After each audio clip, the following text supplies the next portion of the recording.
Good morning all of you. आज हम 5th class में 11 चैप्टर पढ़ेंगे काल।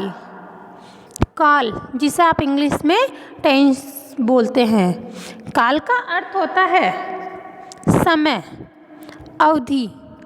ठीक है, काल का क्या अर्थ होता है? समय या अवधि। ठीक है, देखो काल। काल को हम 3 भागों में बांटते हैं। भूतकाल, जो समय बीत चुका है। भूतकाल का क्या अर्थ होता है? जो समय बीत चुका है। ठीक है। वर्तमान काल, जो समय चल रहा है। वर्तमान काल का क्या अर्थ होता है? जो समय चल रहा है।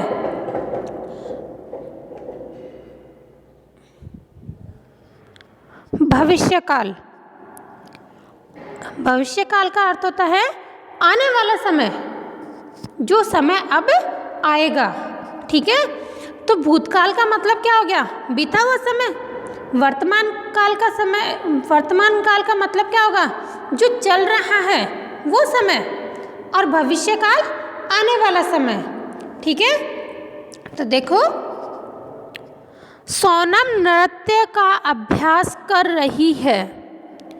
ठीक है, रहा है, रही है, रहे हैं। ठीक है, ये शब्द जहाँ आएंगे वहाँ कौन सा काल होगा? वहाँ वर्तमान काल होगा। ठीक है, ठीक है। चुका था, चुकी थी, चुके थे, लिया था, गया था। ठीक है, ये जो शब्द आए तो वहाँ कौन सा काल होगा? भूतकाल। ठीक है, आएंगे, जाएंगे, पिएंगे, खाएंगे, ये जो क्रियाएं आएंगी वहाँ कौन सा काल होगा? भविष्यकाल। ठीक है, तो देखो सोनम नृत्य का अभ्यास कर रही है। कर रही है यानी कि कौन सा काल है?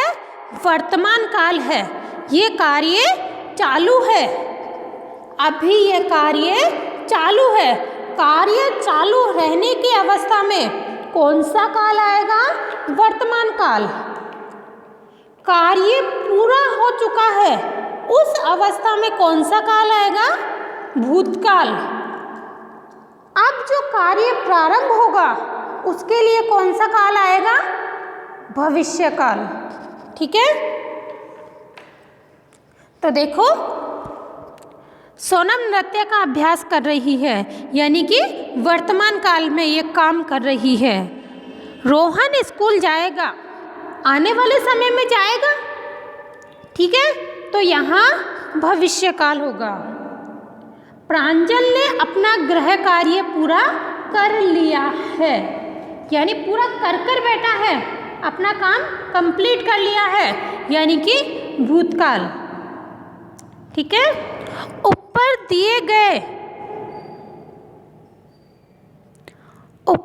दिए वाक्यों में कर लिया है, कर रही है, जाएगा क्रियाओं से उनके अलग अलग समय में होने का पता चलता है। ठीक है, ऊपर दिए वाक्यों में कर लिया है, कर रही है, जाएगा क्रियाओं से उनके अलग अलग समय में होने का पता चलता है। समय को ही काल कहते हैं। समय को ही क्या कहते हैं? काल कहते हैं। ठीक है, अब नीचे देखिए क्रिया दे रखा है और क्रिया का समय दे रखा है। ठीक है, यहाँ क्रिया है कर लिया है। कर लिया है यानी कि भूतकाल में काम पूरा हो चुका है, तो कौन सा काल आएगा? बीता हुआ समय। क्रिया किस समय में पूरी हुई है? बीते हुए समय में।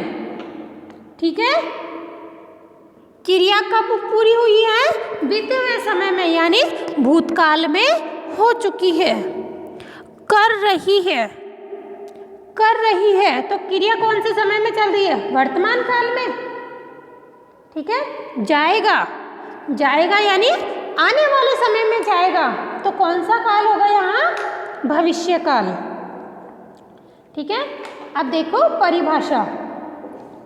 क्रिया के जिस रूप से क्रिया के जिस रूप से कार्य के करने या होने के समय का बोध हो, क्रिया के जिस रूप से कार्य के करने या होने के समय का बोध हो, उसे क्या कहते हैं? काल कहते हैं। ठीक है बेटा, क्रिया के जिस रूप से कार्य के करने या होने के समय का बोध होता है उसे काल कहते हैं। ठीक है, आगे देखिए, काल के भेद, काइंड्स ऑफ टेंस। काल के कितने भेद होते हैं? 3 भेद होते हैं। कौन कौन से होते हैं? भूतकाल, वर्तमान काल और भविष्य काल। कौन कौन से काल होते हैं? भूतकाल, वर्तमान काल और भविष्य काल। ठीक है, भूतकाल, पहला काल पढ़ेंगे हम, भूतकाल। भूतकाल का मतलब होता है बीता हुआ समय। ठीक है, क्रिया का वह रूप, क्रिया का वह रूप जो काम के बीते समय में पूरा होने का बोध कराता है। क्रिया का वह रूप जो काम के बीते समय में पूरा होने का बोध कराता है उसे भूतकाल कहते हैं। ठीक है, जैसे राघव सो रहा था, पहले सो रहा था, अब तो उठ गया वो, तो रहा था, रही थी, चुका था, चुकी थी, ये सारे किस में आएंगे? भूतकाल में। ठीक है, ओजस एवं सार्थक योगाभ्यास कर रहे थे, अब नहीं कर रहे, कर रहे थे, यानी कि भूतकाल। ठीक है, आगे देखिए,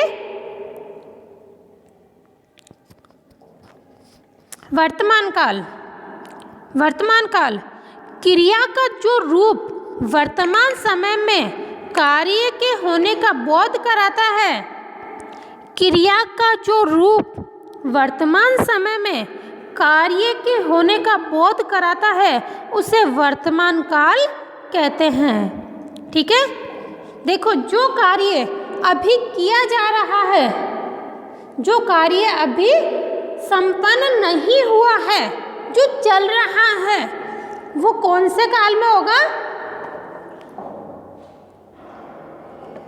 वर्तमान काल में। ठीक है, क्रिया का जो रूप वर्तमान समय में कार्य के होने का बोध कराता है उसे वर्तमान काल कहते हैं। ठीक है, जैसे दादाजी अखबार पढ़ रहे हैं, दादाजी क्या काम कर रहे हैं? अभी अखबार पढ़ रहे हैं। ठीक है, यानी कि कौन सा काल होगा? वर्तमान। वर्तमान समय में कार्य चालू है, क्रिया कर रहे हैं। ठीक है, माताजी कपड़े सुखा रही हैं, काम कर रही है अभी। ठीक है, कपड़े सुखाने का काम कर रही है, क्रिया कर रही है, तो कौन सा काल होगा यहाँ? वर्तमान काल।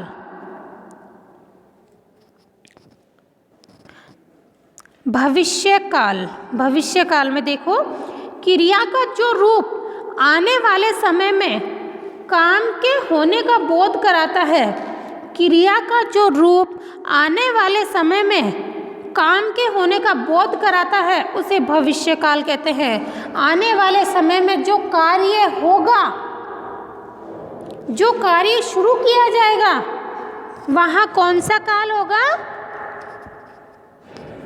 भविष्य काल। ठीक है, ठीक है, क्रिया का जो रूप आने वाले समय में काम के होने का बोध कराता है उसे भविष्य काल कहते हैं। ठीक है, कुणाल दौड़ लगाने वाला है, कुणाल क्या करने वाला है? दौड़ लगाने वाला है, लगा ही नहीं है ना, लगा रहा है, अब काम शुरू करेगा। ठीक है, अब काम शुरू करेगा मतलब क्या है? भविष्य काल। ठीक है, भविष्य में वो काम करेगा। पक्षी उड़ान भरने वाला है, पक्षी उड़ान भरने वाला है, भरा नहीं है, अब भरेगा, अब काम शुरू करेगा, भविष्य में काम शुरू करेगा। ठीक है, तो यहाँ भविष्य काल होगा। अब है विशेषण। काल शब्द का बड़ा व्यापक अर्थ है। काल शब्द का बड़ा व्यापक अर्थ है। व्याकरण में इसका प्रयोग समय के लिए किया जाता है। काल शब्द का बड़ा व्यापक अर्थ है, बहुत बड़ा अर्थ होता है। व्याकरण में इसका प्रयोग समय के लिए किया जाता है। समय की 3 स्थितियाँ उपरोक्त वर्णन से स्पष्ट हो जाती है। समय की 3 स्थितियाँ उपरोक्त वर्णन से स्पष्ट हो जाती है। ठीक है। वर्तमान काल, हो रहा है, जो समय चल रहा है, जिस समय में क्रिया हो रही है। भूतकाल, हो चुका है, जिस समय में क्रिया पूरी हो चुकी है। भविष्यकाल, होगा, जिस आने वाले समय में जो क्रिया होगी वो क्या होगी?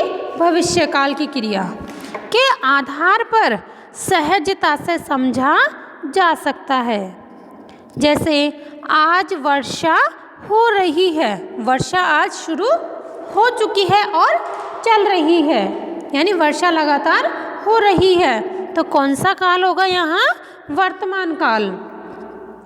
पिछले माह वर्षा हुई थी, वर्षा हो चुकी है। ठीक है, तो कौन सा काल होगा? भूतकाल। शायद कल वर्षा होगी। अब कल ये जो वर्षा होगी वो कब होगी? आने वाले समय में। तो कौन सा काल होगा? भविष्यकाल। ठीक है, तो देखो, भूतकाल बीते समय में कार्य होने का बोध कराता है। वर्तमान काल वर्तमान समय में कार्य होने का बोध कराता है। ठीक है, ऐसे ही भविष्यकाल आने वाले समय में कार्य होने का बोध कराता है। ठीक है बच्चों, इसके क्वेश्चन आंसर की PDF मैं आपको भेज दूंगी। वर्क करके अपनी कॉपी स्कूल में भेजा करो। ठीक है, धन्यवाद।